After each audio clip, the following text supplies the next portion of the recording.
আমরা সবসময় সঙ্গে থাকি। আর মমতাদি সত্যি মমতাদি, বিজেপি একদম মধ্য বলিনি আমি, মধ্য কথা। একটা সুন্দর পরিবেশ হয়ে গেল। আসুন, মুসলিম আমাদের হিন্দু সবসময় আছে। সংহতি মঞ্চে এসেছেন, নেত্রী আগেই সোশ্যাল মিডিয়ায় বার্তা দিয়ে দিয়েছে, কি বলবেন?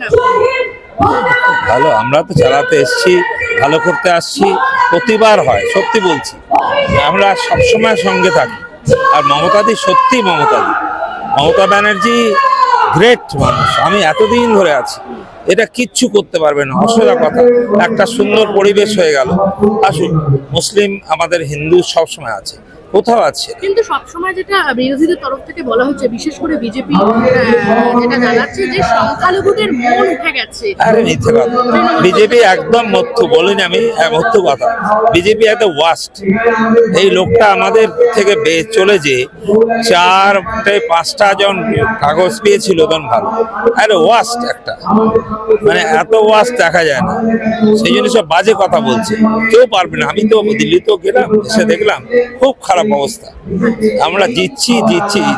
আরো ভালো ভালো খবর দেখতে সাবস্ক্রাইব করুন বাংলা হান্টের ইউটিউব চ্যানেল। বাংলা হান্টের আরো খবর দেখতে নজর রাখুন। বাংলা খবর মানেই বাংলা হান্ট।